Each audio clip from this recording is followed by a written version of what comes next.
Welcome to the Who's On Postgame Report Gator Bowl edition. We are here in Jacksonville, Florida, always part of the Sabre Podcast Network here, reporting after Virginia wins 13-7 over Missouri in the Tax Slayer Gator Bowl. Just a whirlwind of a night. Not the highest scoring game, a gritty affair, but nonetheless, Virginia makes history tonight, winning their 11th game of the season. That is a program record. There's been 136 years of Virginia football. No team has ever won 11 games in one season. Virginia did just that tonight in their 14th game of this season. Also, on the other side of this, beating an SEC team for the first time since 2018 and beating a SEC team not named South Carolina for the first time since 1998. There was a whole lot wrapped up into this bowl game. You could just kind of feel the emotions after the game. Now, obviously, I had a little bit different vantage point for the night. I was filling in on the sidelines for the Virginia Sports Radio Network for Jay James as the sideline reporter. Completely different view of kind of what was going on in this game. A lot of kind of being up close to the action, seeing coaches' reactions, seeing just kind of how the how the meat is made in this one. Just a wild game from start to finish in this one, and just you saw it from the get-go. Virginia comes out, Missouri gets the ball, big runs right off the top. Almost had Ahmad Hardy taken down. He busts off a big run. Jamal Roberts scores the touchdown, and right away it's 7-0, and you're like, uh-oh, this is going to be a long night if this is how Virginia's reacting to this running game for Missouri, which was one of the best in the country coming into this one. They were second of all Power 4 teams in rushing yards this season, just behind Utah. But Virginia just kind of took the punch, rolled back, and came back out the next drive, and Missouri didn't score the rest of the night. They had a field goal that they missed, but Missouri just couldn't get anything going against this Virginia defense. And that's where I want to start with this one, because there was a lot made all at the beginning of the season about what this Virginia defense was under John Rudzinski. Could this defense, kind of get up to a point? And, down the stretch of the season, they were the ones winning football games for them. But that was a lot to do with Cam Robinson, one of the best linebackers in the country. I don't care what the awards say. He's one of the best linebackers in the country just based off of pure impact. They didn't have Cam Robinson against Duke. And you can kind of see that a little bit. And kind of the way that they got bullied by that Duke offense, and the way that Duke ran the football, the way that Duke put on these long offensive drives to keep the offense off the field, keep them out of rhythm. And the defense just kind of got punched and pushed along in that ACC championship game. I called today kind of they flipped it. They flipped the script from that ACC championship to what they did here today. And at the EverBank Stadium here in Jacksonville, home of the Jacksonville Jaguars, they flipped the script and what they did defensively today. They're also missing a couple other starters. Maddox Marcellus was out of this game with an injury. Jason Prevard, their starting nickel back for this season, obviously is in the transfer portal, so he was out. So they're playing some guys that, didn't have as many reps, or guys that were a little bit further down the depth chart. Guys like Landon Danley, who ended up tied for the team lead with 10 tackles on the day. Or they're playing Corey Costner, a true freshman making only his second career start. But it was really the veterans on this defense that really kind of gave them their identity. Antonio Clary, the stats ended up looking really good. But man, that guy was just fired out of a rocket all night. He was in every pile. He was always getting picked up off the field because he was just around the football all night. And when he got back to the sidelines, he was moving up and down the sidelines, picking up his teammates on offense, going to the fans, getting them to support. I mean, he had like 30 fans here just to see him tonight alone, as he is a Jacksonville native playing in his final college football game. I did ask, got clarification, was his final game here at Virginia after 7 years. How about Devin Neal, though? Probably the defensive player of the game of the night.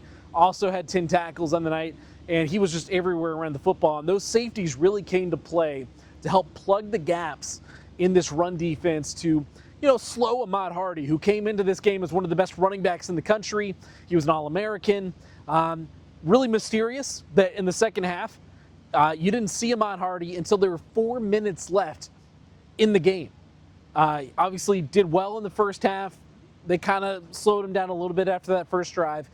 But then you didn't see him in the second half. And, there's a lot of reasons that could be. But, just this defense tonight and what they did, really a big statement. And especially against an SEC front. I mean, this offensive line for Missouri was massive. And their ability to slow them down in the ground game was huge, and that was one of the biggest reasons that they came out on top of this game. I mean, when you win a game 13-7, that's going to be the way. Offensively on this game, no Jamari Taylor, their leading running back. He opted out to get ready for the NFL draft, so that already put them in the hole. No Trell Harris, their leading receiver, another All-ACC guy. He was out of this game with a knee injury. He was on the sidelines tonight, had a brace on, got a little excited after the touchdown.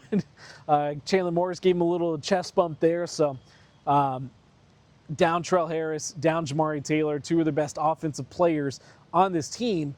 And so, yeah, the numbers offensively aren't going to look spectacular. They only put up 13 points, but they made the right plays, and they made the plays when they needed to be made. A lot of third downs. Talk about guys stepping up. Eli Wood on the night, filling in as the starter at the wide receiver position with Trell Harris out. Not only did he make third down catch after third down catch, maybe the play of the game was the surprise. I think they call it a New York punt. Chandler Morris comes out, punts the ball, hits down at the 1 yard line, and Eli Wood downs it at the 1 yard line. It doesn't get much better than that. That was probably the play of the game. Eli Wood was spectacular throughout. The running backs, Harrison Whaley, Zay Davis. It was interesting to see what was Virginia going to do in this running game. They obviously wanted to run the football, and they were able to, early on, they couldn't get anything going. But as the game wore on, Zay Davis, Harrison Whaley just kept churning out yards and picking up important first downs for this team. Zay Davis, I was really impressed with tonight, and we were saying on the broadcast with John Freeman and Ahmad Hawkins, the ball hawk, Zay Davis kind of reminds you of Xavier Brown and just his running style. Maybe doesn't have the explosiveness, but maybe has better vision in the backfield and just kind of how he's able to weave his way to those big first downs. Some big runs by him tonight. Harrison Whaley scores the touchdown on the night, so a huge play from him. Offensive line was great when they needed to be, and Chandler Morris made some big throws when he needed to as well. Overall, it's 13-7. It's nothing that's going to wow you. Chandler Morris, I asked him about it on the field after the game, and he was like, look, I don't love being in a game like that. All the credit goes to the big guys up front and the big guys on the defensive side of the ball for helping them win a game like this. But big picture now, zooming out a little bit, this is a monumental win for Virginia. This team, this program, has not closed the season with a win since 2018 in that Belk Bowl. And I wrote about this on the Sabre.com because that win gave that program so much momentum going into the offseason after beating South Carolina 28-0 in that Belk Bowl. And that kind of propelled them to get to the 2019 Orange Bowl.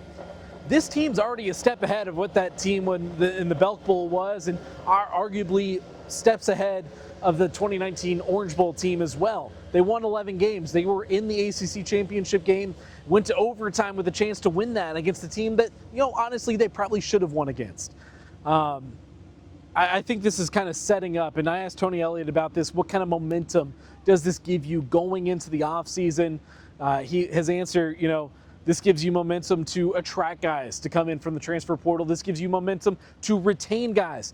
Asked a number of guys on the field after the game. Asked Drake Metcalf. He says to stay tuned. He's got an announcement coming out. Asked Chandler Morris. He's hopeful that he will get that 7th year still. So there's a lot of excitement, momentum heading into the offseason now that you are coming off a win, and a win against an SEC team because, we've argued for years, the SEC's dominance and all that.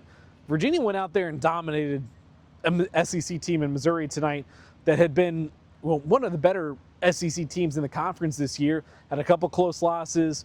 Yes, they weren't playing with their starting quarterback. Virginia wasn't playing with their starting running back, wide receiver, linebackers, you name it.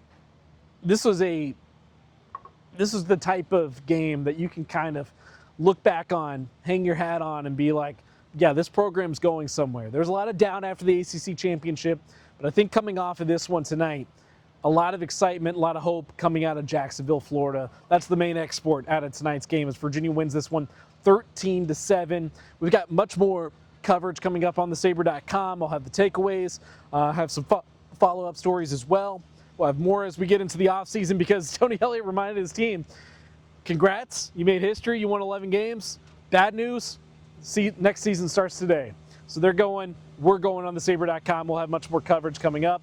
We'll have more on the Who's On podcast coming up in the weeks ahead. We'll talk more football. We'll break down this game in full coming up earlier this week. We'll also talk some basketball, some big games coming up there as they get into ACC play in the next few weeks. But that'll do it here in Jacksonville, Florida. I'm losing my voice now. It's been a long day. 13-7, Virginia wins over Missouri, and they are the Gator Bowl champs.